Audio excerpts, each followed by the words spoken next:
Today on an all-new Dr. Phil, he has 5 online girlfriends. None of them exist.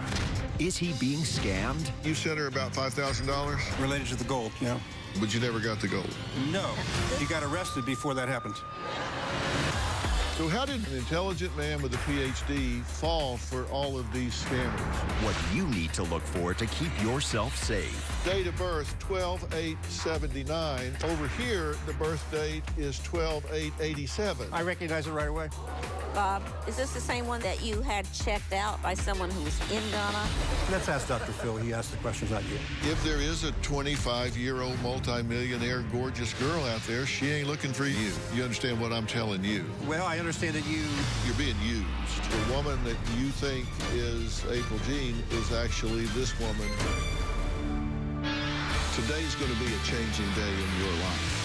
You've never had anybody working harder to bring you to the threshold of change than right now.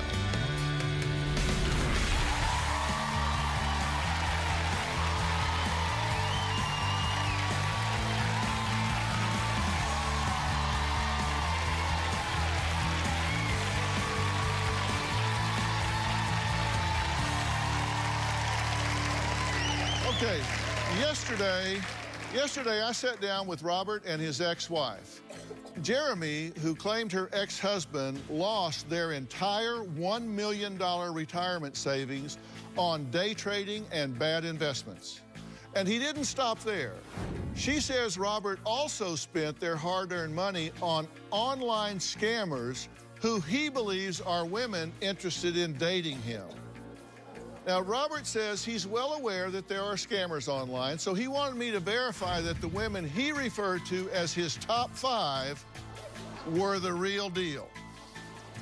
When we retired, he began to get involved in the day trading. I had to tell her we lost everything. Our $1 million nest egg was gone. After 40 years of marriage, I filed for divorce. At this point, there's approximately a half dozen women that I have a strong interest in. This is Sophie Preston. Sophie lives in the Modesto area. Sophie is mute. I've already sent Sophie about $10,000. This is April. April and I are engaged. She's in the country of Tonga. I think in her particular case, I don't think she is scamming me. This lady is Jane.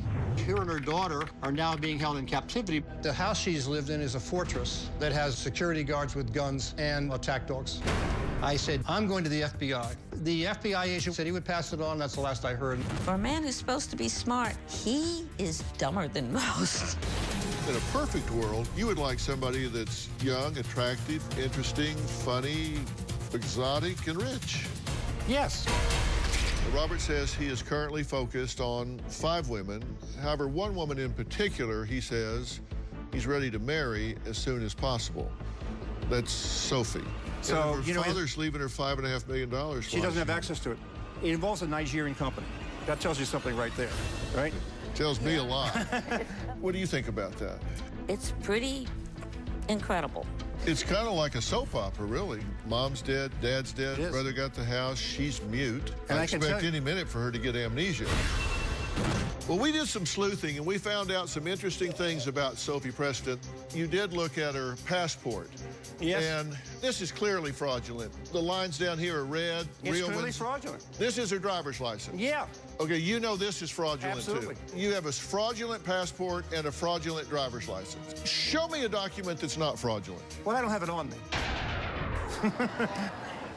You understand that your assistants were asking for information at a rapid-fire rate in a very short period of time? You were busy being belligerent is the reason you were having trouble getting all your documents. Is that a fact? together. Yes, that is a fact. Wait a minute. You're talking over me. Stop talking over me. If you want the answer, you're going to have to let me talk, okay? We don't have a show then, because I'm not going to say their actual first name. That's an example of belligerent? Do you want to be right or do you want to be happy? I want to be right, and I want this show to be right. You know, I decided to let it pass you being rude and belligerent and abusive with my staff, but if you want to take that to task, we can, because you are a loudmouth bully. Did you have the other side of that conversation? You know, in a phone conversation. Yeah, I got the other side of that conversation. You want to bully them, bully me, Buster.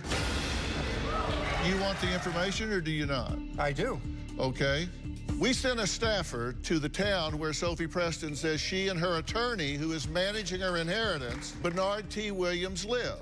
Can you guys tell me if you've seen this woman? I have never seen that woman here. Do you recognize this woman? No.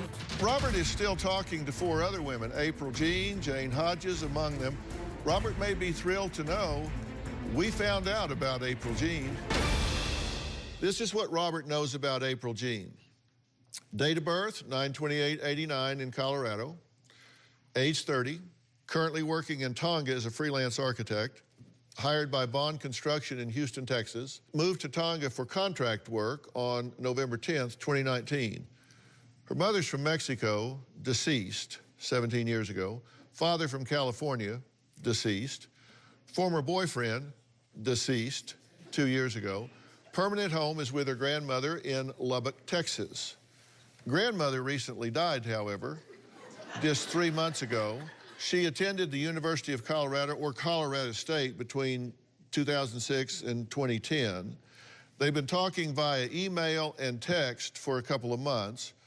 Robert exchanged $3,000 in gift cards for her. Robert claims they met concerning a lost package.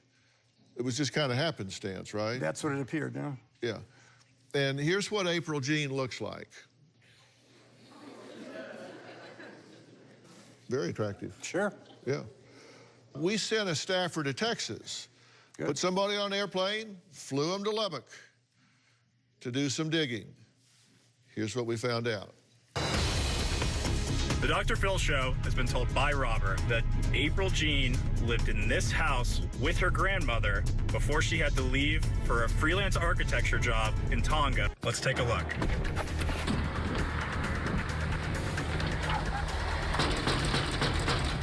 Hey, how's it going, man? I'm Max. I'm with the Dr. Phil Show. I'm wondering if you know this woman, April. You've never met her before in your life? I've never seen her in my life. She claims her grandmother used to live here until she passed away 3 months ago. Have you lived here? I haven't been here for about maybe 3 years. You've been here for 3 years? Yeah. So you've never seen this woman? No, I've never seen her. Okay. Thank you so much. All right.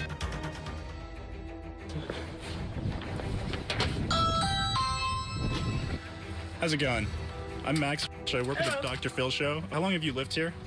37 years. 37 years. Have you ever seen that woman? No. Her name is April Jean. You've never seen her before in 30 years you've lived here? Okay. Mainly been black people for me. That's it? Yeah. Good to know. Thank you so much. Well, Dr. Phil, it's safe to say the people that live at the address that Robert gave your team have never met April Jean. They say she has never lived there.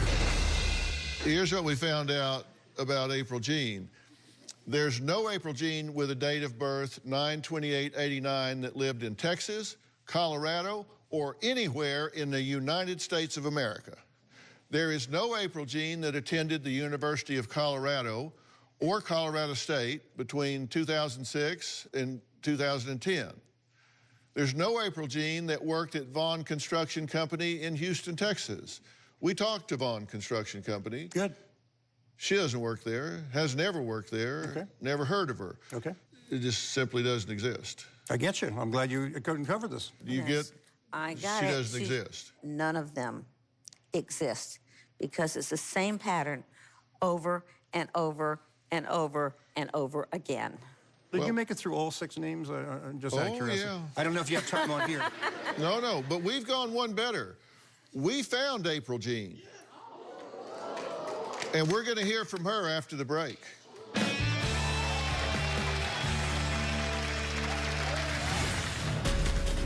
Every one of those is ambiguous, and I'll tell you why. Because the information is coming from a guy who actually is not a guy that's going to tell the truth about who he is. You're not dating him, you're dating her. And later, and you sent her about $5,000, but you never got the gold. No, this- you got arrested before that happened. Bob, is this the same one that you had checked out by someone who was in Ghana? Let's ask Dr. Phil. He asked the questions, not you. Tomorrow, hunt Hundreds of families desperate to adopt. Targeted by an imposter. In a fake adoption scandal. Gabby told us that she was 15, she was pregnant with twin girls. The victims. She has contacted over 300 families. The imposter. This mastermind is actually a 24-year-old unemployed woman who sits in her bedroom all day. And the face-to-face confrontation. She's actually here. That's tomorrow. Then on Monday. I expect discipline and respect. You manage people in your family by intimidation. Never started that way. You're pathetic. A terrible father and a worse husband. New Dr. Phil, Monday. Robert says he's looking forward to meeting April Jean. Well, we looked everywhere for April and discovered she was indeed outside of the U.S., but not in Tonga. Take a look. Hola, hola, Robert. Siento mucho decirte que mi nombre no es Abril. Mi nombre es Erika Vega. Soy de Nogales, Sonora, México. Vivo en México. Soy influencer en redes sociales y siento mucho, mucho lo que te está pasando. Todos los días recibo mensajes de diferentes personas en donde se hacen pasar por mí, en donde estafan a gente con dinero, en donde incluso secuestran. Y de verdad es muy triste esta situación. Doy gracias a este espacio para poder aclararlo y para poder decir no se dejen engañar. Chequen bien a quién siguen, chequen bien a quién agregan, chequen bien en quién confían, sobre todo en redes sociales. Gracias, saludos. The woman that you think is April Jean is actually this woman who lives in Mexico and has had her identity. So they stole her picture. She's not involved in this in any way whatsoever. She is a victim of identity theft. Robert has also been talking to another woman named Jane Hodges. Here's what we know about Jane. Date of birth, unknown, 28 to 35 years old, also known as Jane Stamper, born in Barcelona, Spain, being held hostage in an unload location in Texas with her grandmother and daughter Maggie. She's been being held hostage there for 2 years by her Uncle Danny. Now, Uncle Danny's real name is Gonzales Ronald Hodges. Uncle Danny allegedly owns property in Levittown, New York, and Virginia Beach, Virginia. He talked to Robert online via text message for 2 years. Robert sent her $500. So here are some text message exchanges between Robert and Jane Hodges. Jane, I know necessary steps to take to get hold of money in 1 week. Once I'm out and have all the documents, that's why I want us doing this secretly so he doesn't do anything to the documents. I'll explain that. Robert, you think you'll be able to get a hold of anything if you don't have the documents? Jane, if I get out of here unaware of him, bursted, I can get my documents as soon as possible because he wouldn't have time to do anything to it. If I get out with no documents, I can't get any money. Only if I have means to locate them in person for. According to her, Uncle Danny is holding her probate documents and her passport, which he took in exchange for loaning her $10,000 for surgery for her daughter. Life-saving surgery, I suspect. Yes. Yeah. Well, since Robert explained that Jane Hodges was being held captive by her Uncle Danny, we sent a staff member to where Uncle Danny allegedly owns property in Virginia Beach. Take a look.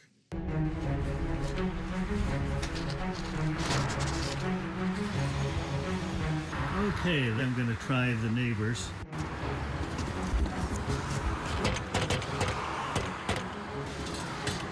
Hello. Hi. Hi. My name's Jim. I'm with the Dr. Phil Show. Have you ever seen her before? No, but goodness, she doesn't look very old. Her name is Jane Hodges, or so she says. Yeah, I don't know who she is, and I have not seen her in the neighborhood. Thank you so much for You're talking with me. welcome.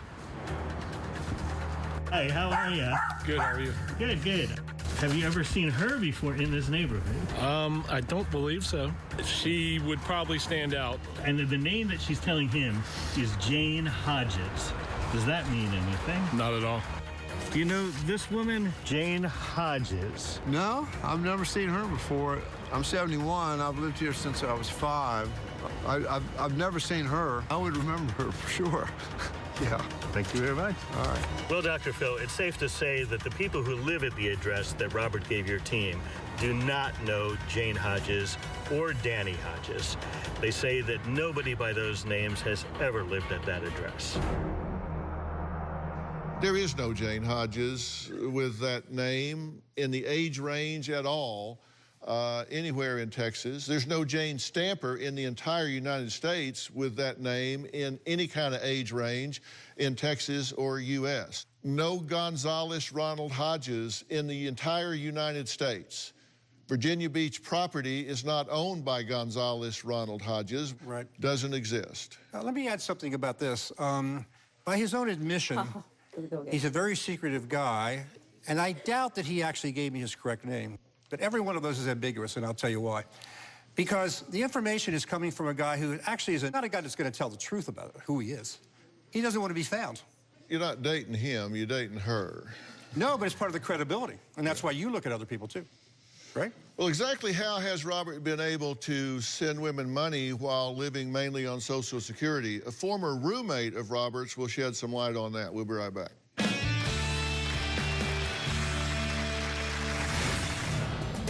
Robert needs to understand, you were acting crazy. You were too smart to be acting this dumb. And later, date of birth 12/8/79. Over here, the birth date is 12/8/87. I recognize it right away.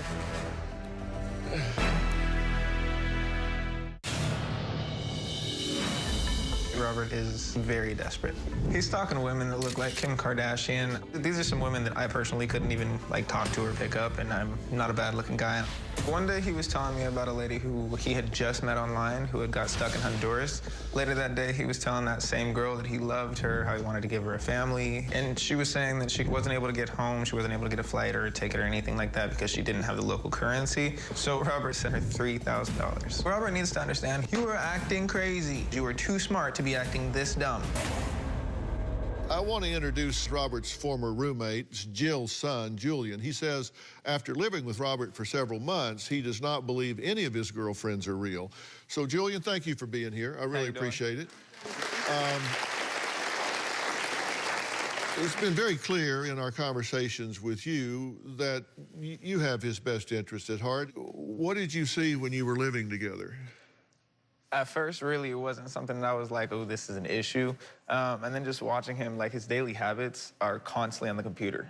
It was that, or he would walk, and he'd be like, oh, I'm gonna go walk. And I'd be like, okay, where are you going? And he'd be like, I'm going to Walmart. I was like, oh, he's going to send somebody else money.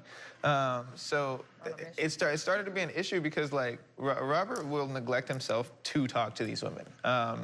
He really won't listen to, reason. It's like he wants it to be real so bad that no matter what happens to disprove it, he's still gonna be like, yeah, it's true. I think you're exactly right, but it goes on. There's another woman. The fourth woman Robert is talking to is Rosalind Randy. Here's what we know about her. Date of birth, 3/14/84, Minneapolis. 35 years old, currently living in Ghana. Formerly lived in Sweden with a grandmother. U.S. passport. Robert admits it was forged, but says it isn't concerning. Both parents died 3 years ago. 2008 to 2012, attended Roosevelt High School in Minneapolis.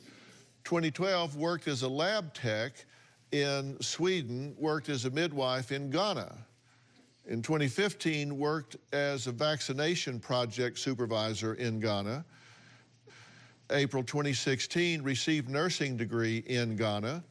Owns a clothing shop in Ghana, has $16,000 in gold bars, and you sent her about $5,000? Related to the gold, yeah. Related to the gold, but you never got the gold? No, she got arrested before that happened. Is this the same one that I know, Bob?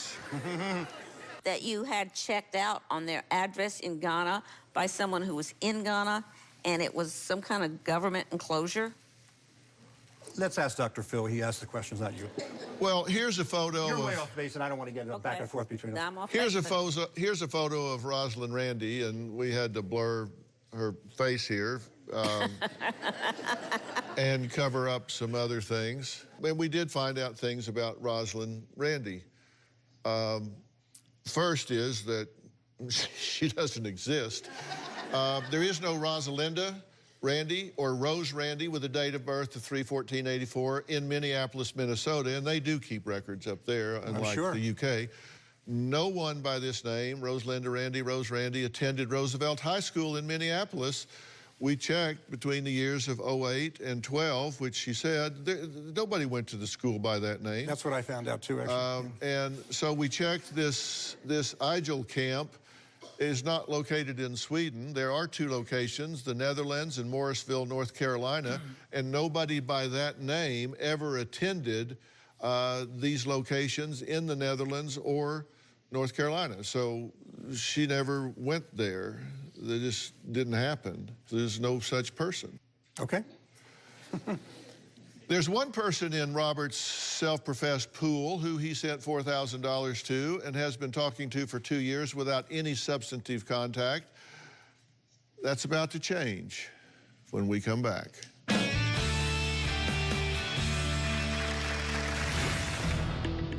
Does that answer your question about whether she's real or not? How could it not? I don't know. I'm waiting for the other shoe to drop. This is Wendy. She's also a fashion designer, although I never really got close to her from the point of view of romance. I continue to talk to her right up till now. We worked out an agreement about having to help her with her inheritance. She has an inheritance of $5 million. Probably gave her close to $4,000. I have not received any money back. Now, here's what we know, or at least has been represented about Wendy. Date of birth unknown, age 30 to 35, formerly lived in San Francisco, currently lives with friends somewhere in California. Occupation, freelance fashion designer, right? More or less. Attorney, Arnold Pittenger. Now, Arnold Pittenger controls Wendy's $5 million inheritance. Robert has spent $4,000 approximately corresponding online across the last 2 years, and this is to help her get this inheritance freed up. Yes. Here's a photo of Wendy Rodriguez. This is Wendy, very attractive young woman, obviously. And this Arnold Pittenger alleged driver's license. Again, this is the attorney that's helping with this, right? Yeah. You notice that he signed over the top of somebody else's signature down here. Yes. Which is a bit of a problem. You notice that there's a seal which goes over the top of the picture, and while we've had to blur this, there's no seal that goes over the top of it. You notice there's also a birth date that goes on top of the picture, and that's not on top of the picture over here, so that's a problem. Here he's got date of birth 12/8/79. Over here, the birth date is 12/8/87. So the birth date isn't even the same when you go from here just to over here. It's not even the same. They didn't even go to the trouble to put it the same on the same document. Yeah, it was very poor. I recognized it right away. Well, first off, there's no Arnold Pittenger in California or the U.S. with a date of birth that matches the driver's license, either date, actually. No Arnold Pittenger practices law in California. This is a made-up entity. He doesn't exist, not as a lawyer or anything else.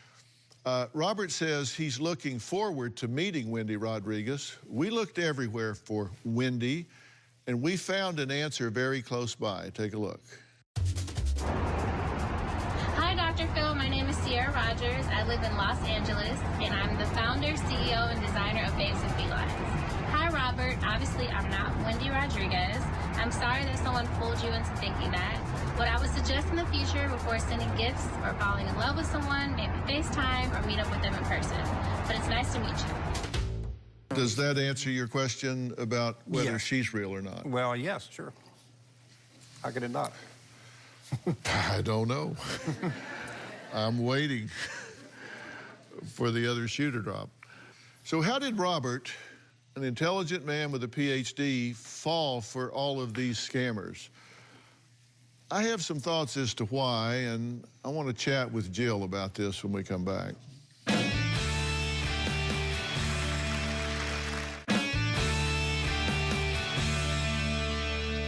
Jill, why did you write in to begin with? When Robert contacted me over the summer last year and I found out he was sleeping behind buildings, I felt it was my responsibility to go big or go home, one last chance to get him some help, because I didn't want to get a call that he was another body found out laying behind a building somewhere. I'll tell you what I think is going on. All right.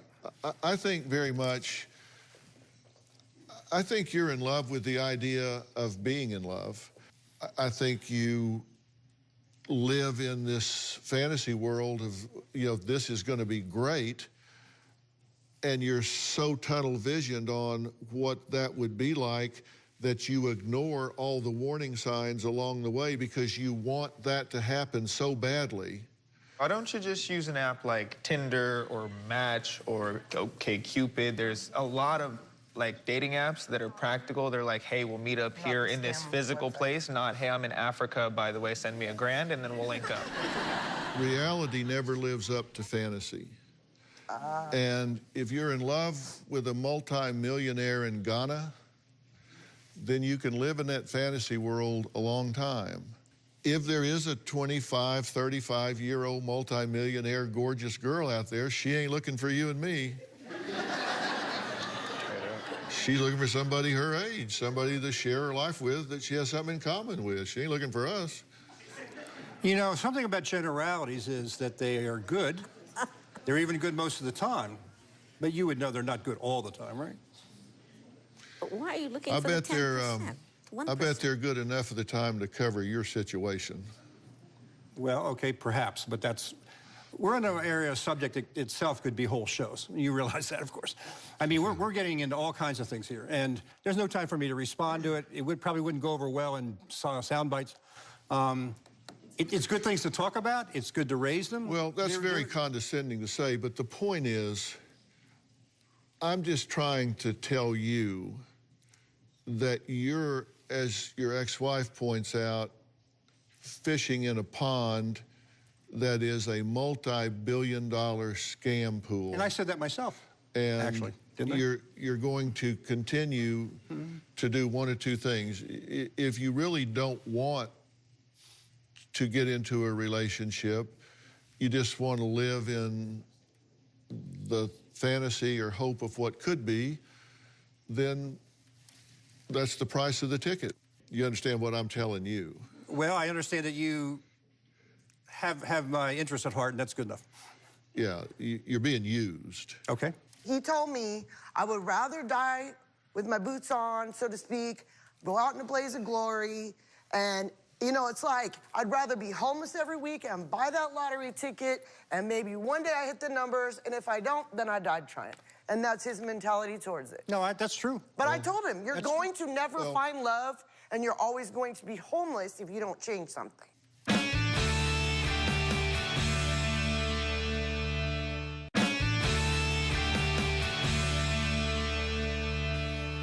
You wanted my opinion about these 5 women. Right. I've given it to you. I think they're all identity theft scams, and I hope you'll unplug from all 5 of them. I will. You've been sitting here telling me about how $8,000, $4,000, $3,000, all that money. I have spent the last 4 years working myself crazy. I know. In order to be able to live. I know. I've done a pretty good job of it. You have. And you have said that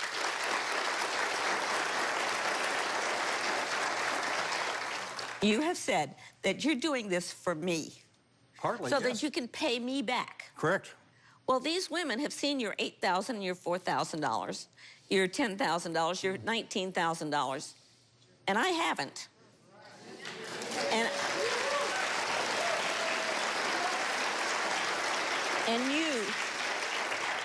you are living on twice the Social Security income that I get.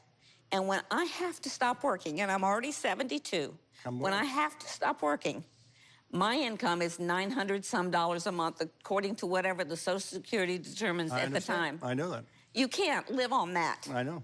And I have asked you time and time again to send me a few $100, $200, $300 a month out of that larger income that you have, even though I have an income from working, so that I can put that in the bank and have that to help make my life livable when I have to stop working. I haven't seen that. You've promised before, you've said you were going to do it, and I'm still facing that $900 future.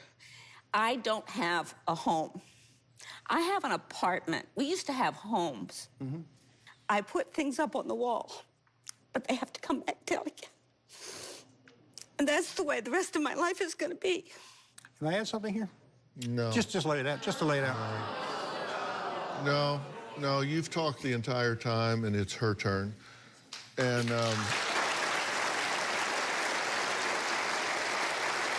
your point is, whatever he spent, whether it's $30,000, $50,000, $100,000, would make a huge difference in your life. It would. If that had gone to you instead of being...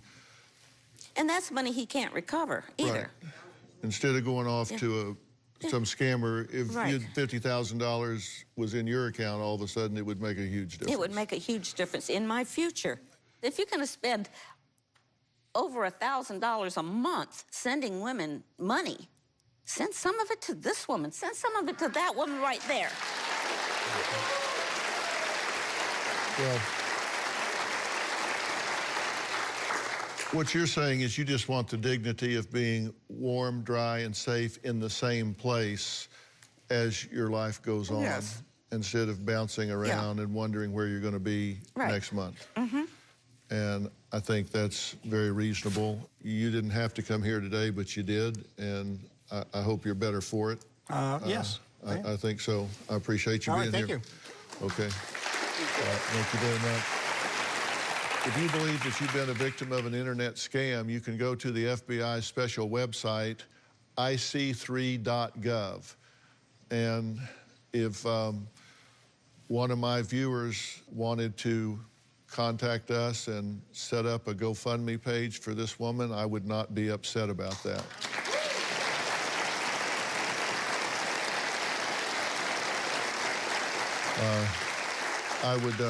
I would certainly contribute to it, so we'll be right back. Coming up, a teen is cyberbullied for 2 years. Wait until you hear who she says was behind it. Imagine you're in the 7th grade and life is good until you start getting nasty text and Instagram posts from people you thought were your friends. Well, that's what happened to my next guest, 16-year-old Caitlin. She says this went on for 2 years as she suffered in silence. Here's Caitlin's story. When I was little, I could make friends easily, but things changed once you get into junior high. The people who I thought were my friends really turned out not to be. The bullying started in the classrooms and the hallways. They wouldn't invite me to hang out anymore. But I had no idea what was going on inside that phone of hers. My so-called friends took it to a completely different level. It started with text messages. They said that I was an ugly bitch and to kill yourself. And you start thinking, maybe they are right. Maybe this is my fault. I want to know why you didn't tell me what all was going on. It was just a hard thing to talk about, you know? It's really hard to know that it was that bad, and I didn't know about it. Oh, and I get so angry. But do you feel like you've grown through it? Absolutely. I hate that Caitlin went through what she did, but she wouldn't be where she's at today if she hadn't experienced that horrible mess. Getting through cyberbullying was the hardest thing I've ever had to go through. Well, Caitlin and her mother, April, are joining me, along with my dear friend, Dr. Frida Lewis Hall from Pfizer. Thank you guys all for being here. So, Caitlin, how bad did this get for you? Well, Dr. Phil, it was pretty terrible. I ended up with anxiety, depression. I had panic attacks all the time. April, could you tell that something was wrong? I could tell something was going on just because of some small different behavioral changes. I didn't realize how bad it was, though. Yeah. I'm so passionate about the dangers of cyberbullying that I've even been asked to testify before Congress, calling for a federal crackdown on cyberbullying and dedicating money when they did a reauthorization of the Elementary and Secondary Education Act. And today, the expansion of the internet has taken things to a whole new and potentially dangerous level, has it not, Dr. Frida? It absolutely has. And there are a couple of really key differences between bullying and cyberbullying.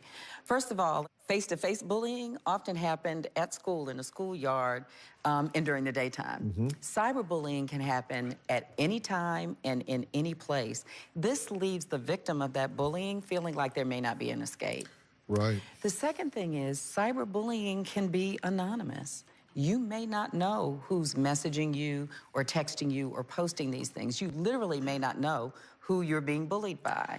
So how common is teen cyberbullying now? Well, a 2017 study by the U.S. Centers for Disease Control and Prevention, the CDC, showed that about 1 in 7 high school students were electronically bullied in the 12 months prior to the survey. It's unbelievable.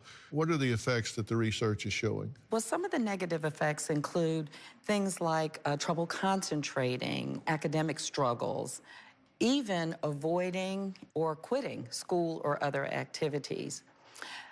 Bullying also puts you at risk for an increase in anxiety, depression, sleep disturbances, substance use, and even suicidal thoughts.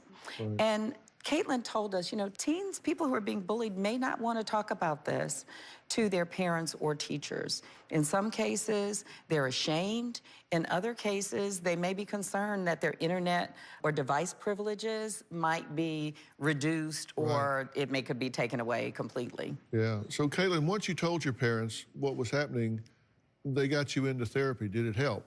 As soon as I told someone what was actually going on, everything changed. And now I'm able to help other people going through cyberbullying as well. You've compiled a list of what parents should look for to spot that this is going on with their children. And April mentioned some of them, but some of the signs include being disturbed, distressed, upset during or after using the internet. Another sign is avoiding school, avoiding other social activities, an especially secretive digital life is a potential indication. And then in the moment, being nervous, upset, or jumpy when receiving a text or a message. And also, if you think you're seeing signs of it, be proactive. Talk to your teen or your child. Ask them questions about their digital world. And you may want to consider setting parameters about when and where they're able to use some of the devices. And if you suspect that they're being bullied, you might want to seek the advice of a healthcare professional, a school counselor. Also, I think it's important if you think your child is witnessing or knows someone who is being bullied, ask them to speak up, maybe show you some examples of the bullying that's going on.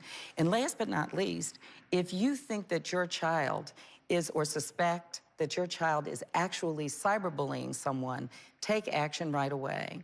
Parents, you are role models for your children. Please make sure that you are demonstrating positive interactions online. Now, to learn more about cyberbullying and what to do if your child or loved one is experiencing it, make sure to check out GetHealthyStayHealthy.com, which is a great resource for families. And of course, while you're there, you can sign up for our monthly newsletter. I want to thank all of my guests today, especially our friend, Dr. Frida Lewis Hall. If you have a situation or problem in your life and you'd like my help, I'd love to hear from you. Just email me at drphil.com, tell me all about it. Or if you'd like to join us here in the studio audience, the tickets are free. Just go to my website and click on Get Ticket. Also, be sure to follow me on Instagram, Twitter, and leave your comment on Facebook. I read them all. We'll see you next time.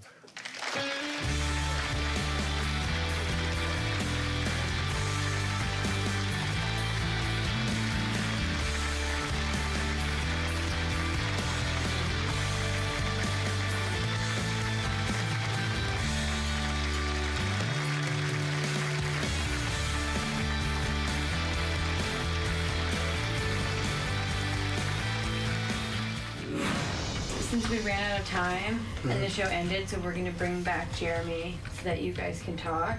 And you're going to bring her in here? Do you? No, I'm not doing that. I'm done. Oh. No. No. apologize? I'm not going to do it. That's the answer. You don't want to say anything to Jeremy at all? I said it to her already. I just want you to feel like you spoke your piece with her. So I'm happy to bring her in and you can tell her. No, I'm not going to do that with her. I was married to this woman for 40 years, and I kind of know how that will go, and I don't need any more of that today. Are you I really sure? don't. Oh, I'm sure. Okay. I just talked to Robert. I said you want to apologize, asked him a few times. Says he doesn't want to apologize, so. Well, that's Robert. You don't think he'll change after this? No, I don't. He's not accepting the fact that everything he's doing is wrong.